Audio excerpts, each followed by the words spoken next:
Good afternoon, summer camp parents. My name is Allison Weaver and I am the facility manager for the James Island Rec Center. We are here today to go over a parent virtual orientation for all of our City of Charleston summer camps this year. We are first going to address some general guidelines for all of our City of Charleston summer camps to match the plan that we currently have.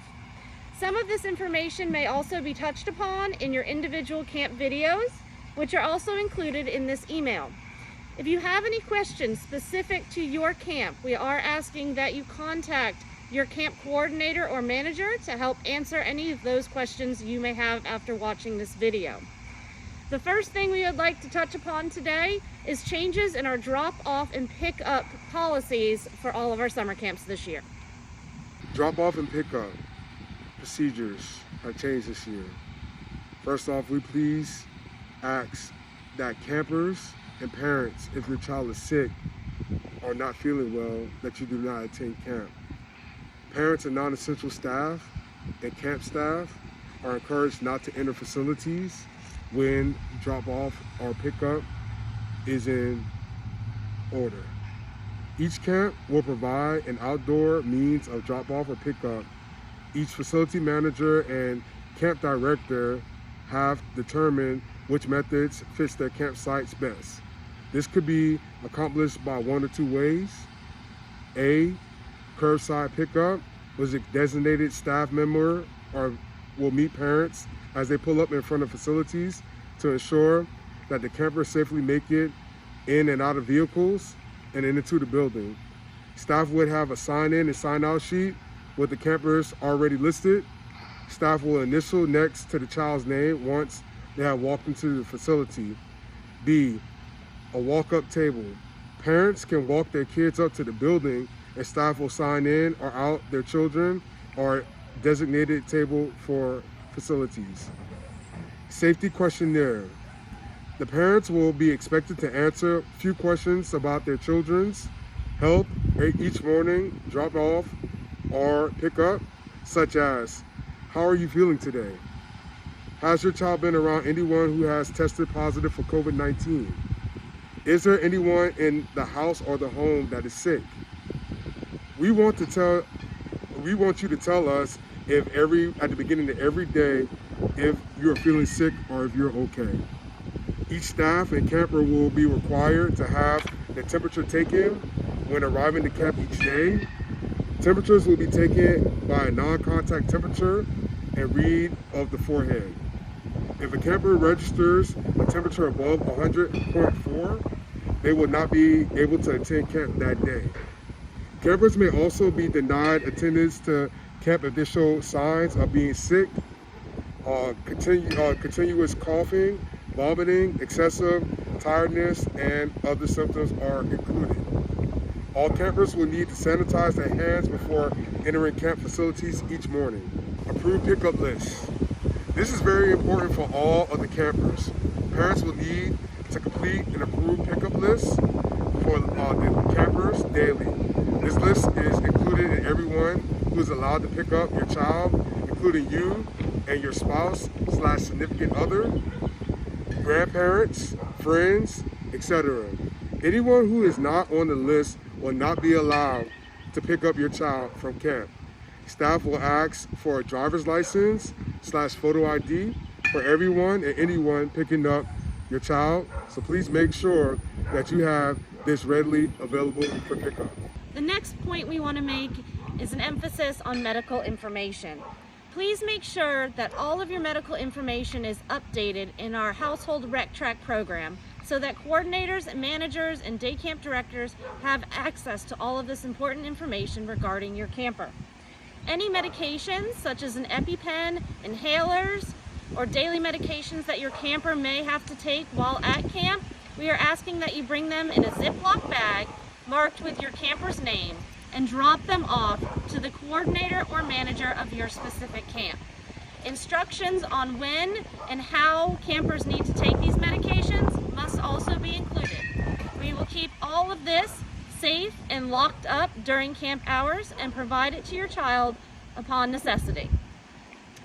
If you need to update your emergency contacts, addresses, email addresses, phone numbers, anything important that we need for camp, we are asking that you call your specific facility to make sure that we have all this information needed.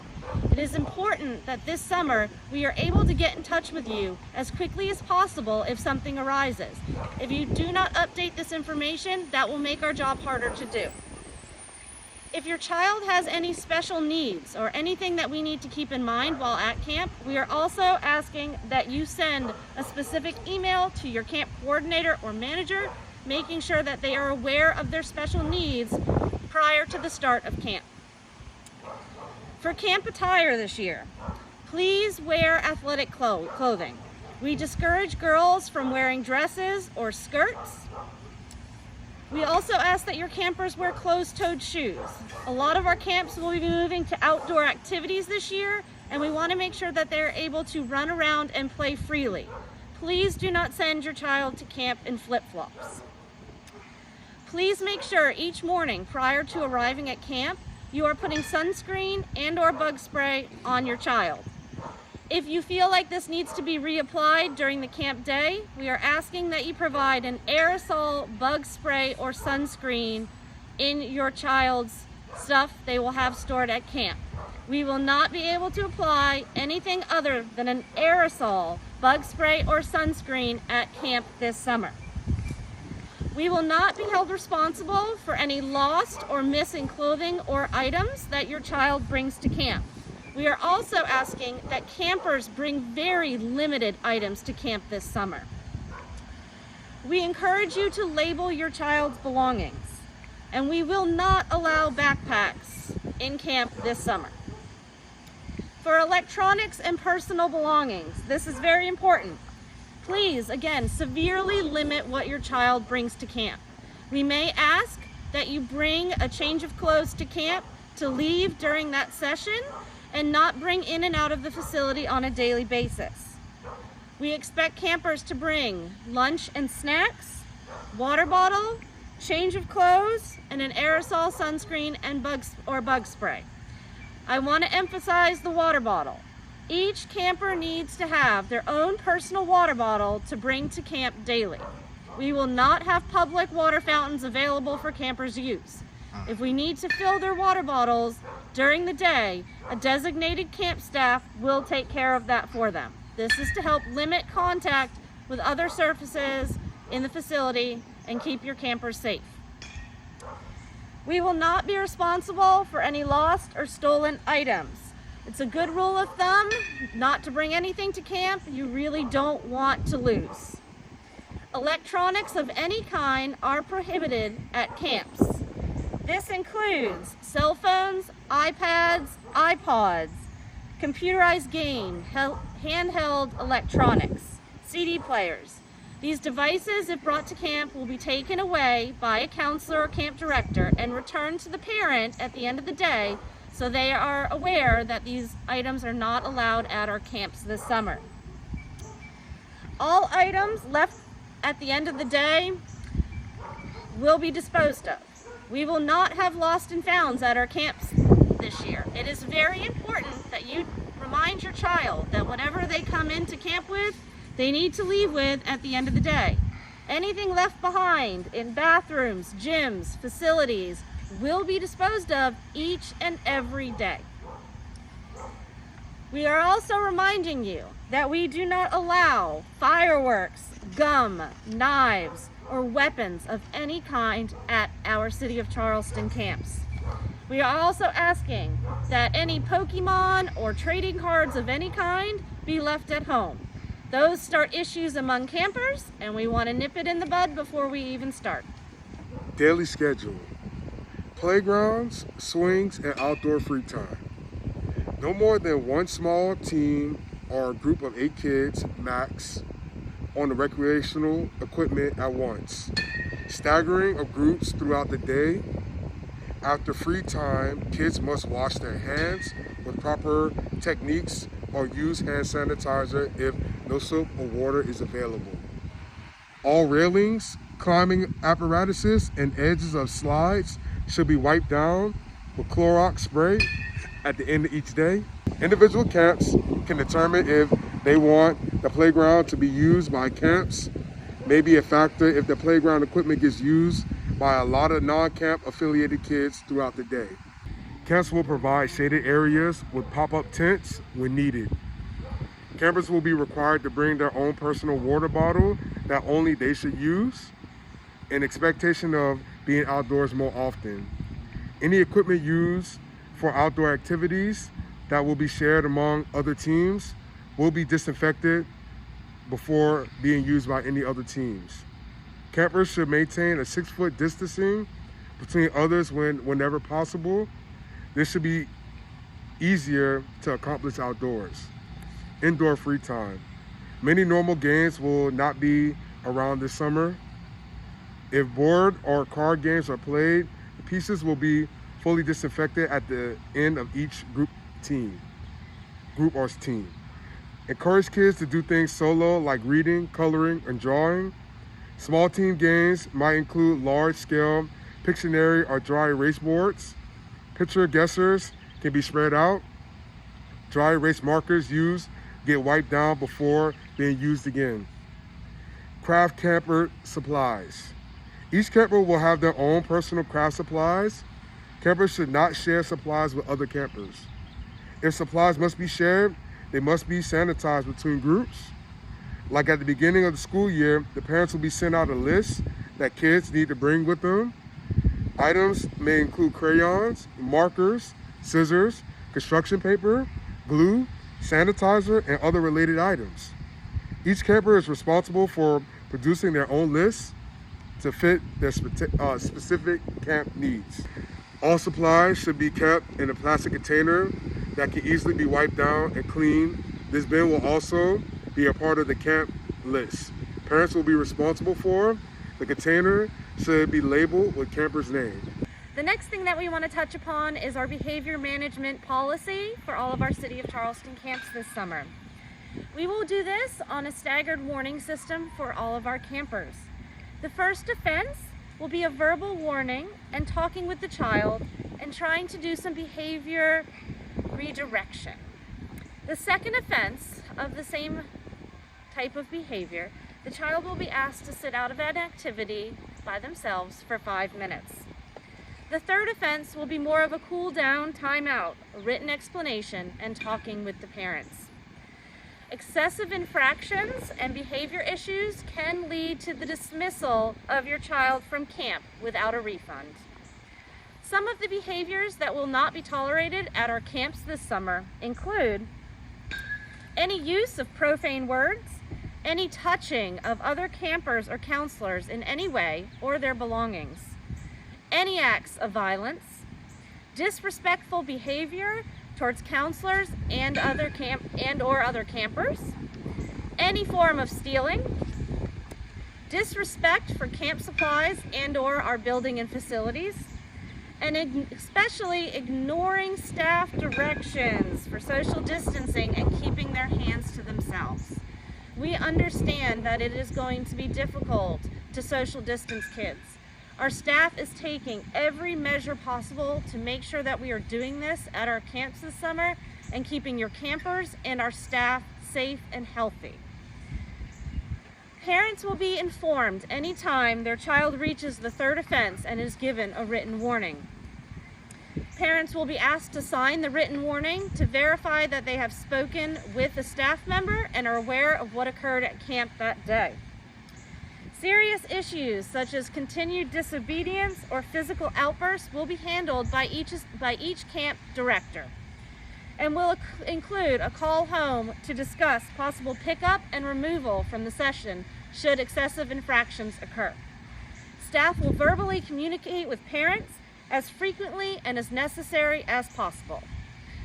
As always, you are encouraged to call and reach out to your camp director or camp coordinator or manager should you have any questions about your child's behavior during camp. Cleaning precautions for the summer. Cleaning and disinfecting. A chart will be mailed and emailed to your household with cleaning and disinfecting guidelines for camp. Each camp will be expected to follow the chart at minimum. Camps are more than welcome to do additional sanitation if they wish. What if a child begins to show symptoms during the camp? The camper should immediately be removed from their team and taken to a designated isolation area. Make sure you know where your facility's isolation areas are from the camp director. Parents must be immediately notified and come pick up their child. While waiting for pickup, the child must not leave the quarantine area. As designated counselors will monitor the child from outside of the room if possible until they are picked up. Child must wear face masks until picked up by parent. Every camp location will have extra masks available for this situation. After the child is picked up, the isolation area should remain closed for 24 hours, or as long as you can before cleaning and disinfecting. This will allow the airborne droplets to settle and before someone enters the room. If the sick child doctor does not feel that the symptoms are consistent with COVID-19, the child is not tested, the child can return with a doctor's note and as long as they are symptom-free. If a child's physician decides that the child should not be tested for COVID-19 or should be tested for COVID-19, parents need to inform the camp director that they met the criteria for testing.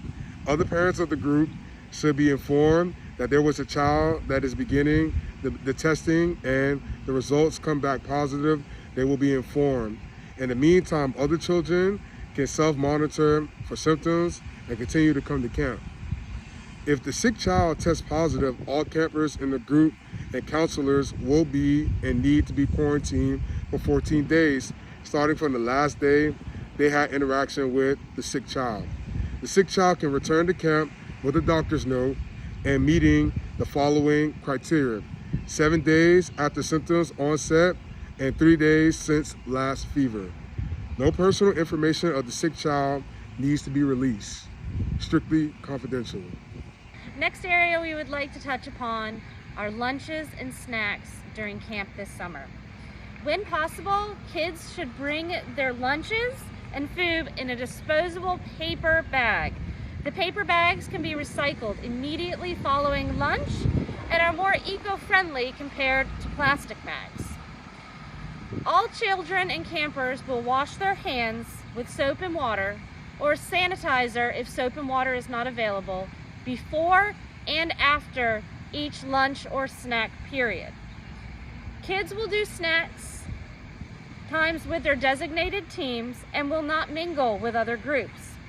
Kids should properly social distance, keeping 6 feet to themselves, away from other individuals as their teams and groups are eating. There will be no sharing of food during camp. There will be no sharing of food with siblings during camp. Please make sure if you are sending siblings to camp, they are aware of this ahead of time. If the camper is getting their food from a camp facility, only prepackaged food items will be given out. Counselors that will be distributing these prepackaged food items will be wearing masks and gloves while handing them out to the campers. Parents are encouraged to wash or disinfect any reusable lunch bags or boxes at the end of each day when possible. Parent agreement. It is mandatory that each camp have a parent handbook agreement form on file acknowledging that you have this information. We will email and mail out this agreement to every family that is signed up for our City of Charleston summer camps. We need these agreements back prior to the start date of camp, which is June 15th. We want to tell you thank you, and we are looking forward to having your children this summer and having safety. Thank you.